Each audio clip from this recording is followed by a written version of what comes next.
कॾहिं सोचियो आहे त सिज खां बग़ैर हे दुनिया कीअं लॻंदी? What would Earth be like without the sun?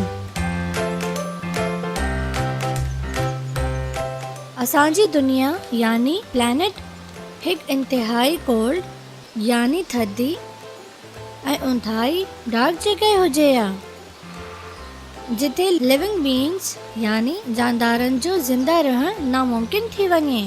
यादि रहे, सिज हीट यानी गर्मी ऐं लाइट यानी रोशनी जो सभ खां अहम नेचुरल सोर्स यानी कुदरती ज़रियो आहे। हीट ऐं लाइट असल में एनर्जी यानी तवानाई जा ॿ क़िस्म आहिनि ऐं हे ॿई असांजे लाइ तमामु ज़रूरी आहिनि। थोरो सोचे ॿुधायो त हीट यानी गर्मी असांजे कहिड़े कमु अचे थी? What are the uses of heat energy? असां हीट एनर्जी इस्तेमालु कंदा आहियूं for cooking, for keeping ourselves warm, for drying and ironing our clothes ऐं वाटर साइकिल जहिड़ो अहम प्रोसेस बि सिज जी हीट एनर्जी खां बग़ैर नामुमकिन आहे। त छा सिज गर्मी जो वाहिद ज़रियो आहे? Is sun the only source of heat? Burning यानी सड़न सां गर्मी पैदा कई वेंदी आहे। Burning results in production of heat. For example, burning of coal, natural gas, wood, petrol. Let's warm up.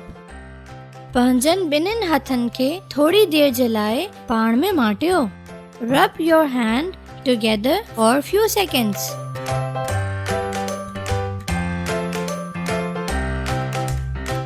हाणे पंहिंजनि हथनि खे महसूस करे ॾिसो।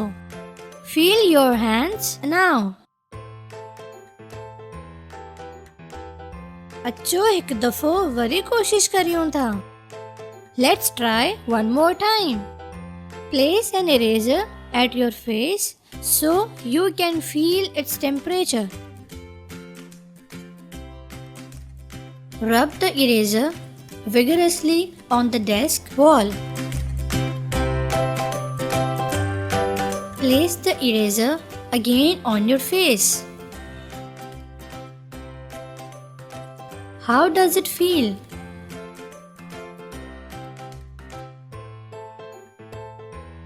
सिज जी रोशनी वांगुरु इन जी गर्मी बि जानदारनि जे लाइ तमामु अहम आहे। सिज जी रोशनी जी मदद सां असां ॾींहं जे वक़्तु पंहिंजी चौधारी मौजूद शयुनि खे ॾिसी सघूं था ऐं ॿोटनि खे पंहिंजी ग़िज़ा तयारु करण जे लाइ बि सिज जी रोशनी जी ज़रूरत हूंदी आहे। त छा सिज रोशनी जो वाहिद ज़रियो आहे? Is sun the only source of light? Light जा सोर्सिस असल में ॿिनि क़िस्म जा हूंदा आहिनि। नेचुरल सोर्सिस ऑफ लाइट यानी रोशनी जा कुदरती ज़रिया, आर्टिफिशियल और man made sources of light या इंसान जा ठहियल ज़रिया। हाणे हिननि तस्वीरनि खे गौर सां ॾिसो ऐं सुञाणो त हिननि मां कहिड़ा सोर्सिस नेचुरल आहिनि ऐं कहिड़ा man made. Identify the natural and man-made sources of light in the given pictures.